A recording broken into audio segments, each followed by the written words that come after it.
ಹಗಲೇ ಹಾಲಿನ ಅಂಗಡಿಗೆ ನುಗ್ಗಿ ಕಳ್ಳತನವಾಗಿದೆ.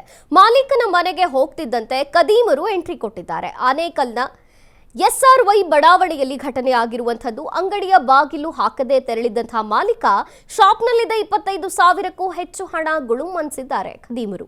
2 ಬೈಕ್ನಲ್ಲಿ ಬಂದಿದ್ದಂತಹ 4 ಖದೀಮರಿದ್ದ ಕೃತ್ಯವಾಗಿದೆ. ಒಬ್ಬ ಬೈಕ್ನಲ್ಲಿದ್ದ ಇನ್ನೊಬ್ಬ ಕುಳಿತಿದ್ದ, ಮತ್ತೊಬ್ಬ ಹಣ ಎಗರಿಸ್ತಿದ್ದ. ಮಾಲೀಕ ವಾಪಸ್ ಬಂದು ನೋಡಿದಾಗ ಕೃತ್ಯ ಬೆಳಕಿಗೆ ಬಂದಿದೆ. ಖತರ್ನಾಕ್ ಕಳ್ಳರ ಕರ ಮತ್ತು CCTVಯಲ್ಲಿ ಸೆರೆಯಾಗಿದೆ.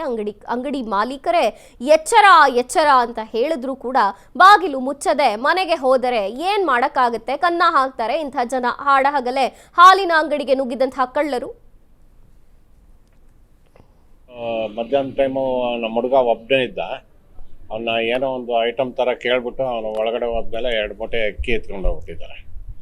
ಅದು ಸ್ಕೂಟ್ರ್ ಗೊತ್ತಾಗುತ್ತೆ, ನಂಬರು ಗೊತ್ತಾಗಲ್ಲ. ನಾವು ಏನು ಕಂಪ್ಲೇಂಟ್ ಮಾಡೋಕ್ಕೆ ಹೋಗಲಿಲ್ಲ. ಸರಿ ಏನೋ ಆಗೈತೆ ಅಂದ್ಕೊಂಡು ಸುಮ್ಮನಾದ್ವಿ. ಇತ್ತೀಚೆಗೆ 2-3 ಮನೆಯಲ್ಲಿ ಸಿಲಿಂಡರ್ ತಗೊಂಡೋಗಿದ್ದಾರೆ. ಇಲ್ಲಿ ನಿನ್ನೆ ದಿನ ದುಡ್ಡು ಎತ್ಕೊಂಡು ಹೋಗ್ಬಿಟ್ಟಿದ್ದಾರೆ. ಕಳ್ಳರ ಕಾಟ ಜಾಸ್ತಿ ಆಗ್ಬಿಟ್ಟಿದೆ ಸರ್. ಈ ನಡುವೆ ಹಿಂದೆಗಡೆ ಆಂಜನೇಯನ ಹಿಂದೆಗಡೆನೂ 2-3 ಸಿಲಿಂಡರ್ ಎತ್ಕೊಂಡು ಹೋಗಿ. ಆಲ್ ಡೈರಿ ಸರ್ ಇರೋದು ಮೈನು. ನಾವೊಂದು 5 ಗಂಟೆ 4:15 5 ಗಂಟೆಗೆ ಓಪನ್ ಮಾಡ್ತೀವಿ. 5 ಗಂಟೆಯಿಂದ 10 ಗಂಟೆ ಅಷ್ಟೊತ್ತಿಗೆ ನಾವು ಟಿಫನ್ಗೆ ಹೋಗ್ಬಿಡ್ತೀವಿ. ಟಿಫನ್ಗೆ ಹೋಗಿ ನಮ್ಮ ಅಜ್ಜಿಯವರು ಇದ್ರು ಆ ಟೈಮಲ್ಲಿ. ನಮ್ಮ ಅಜ್ಜಿಯವ್ರು ಸ್ವಲ್ಪ ರೆಸ್ಟ್ ರೂಮ್ ಬರೋ ಟೈಮಲ್ಲಿ ಏನಾಗಿದೆ ಅಂತಂದರೆ, ಯಾರೋ ಒಂದು 4-5 ಒಂದು 2-3 ಜನ ಹುಡುಗರು ಅಂಗಡಿ ಒಳಗಡೆ ನುಗ್ಗಿ ಕಲೆಕ್ಷನ್ ಆಗಿರೋ ದುಡ್ಡು ಒಂದು 25-35 ಗಂಟೆ ಇತ್ತು ಅಮೌಂಟು ಪೂರ್ತಿ ಎತ್ಕೊಂಡು ಹೋಗಿದ್ದಾರೆ. ಆಮೇಲೆ ತಿರ್ಗಿ ನಾನು ಬಂದು ಚೆಕ್ ಮಾಡಬೇಕು ಟೈಮಲ್ಲಿ 1 ರೂಪಾಯಿನೂ ಇರಲಿಲ್ಲ ದುಡ್ಡು. ಆಮೇಲೆ ಈ ನಡುವೆ ನಮ್ಮ ಲೇಔಟಲ್ಲಿ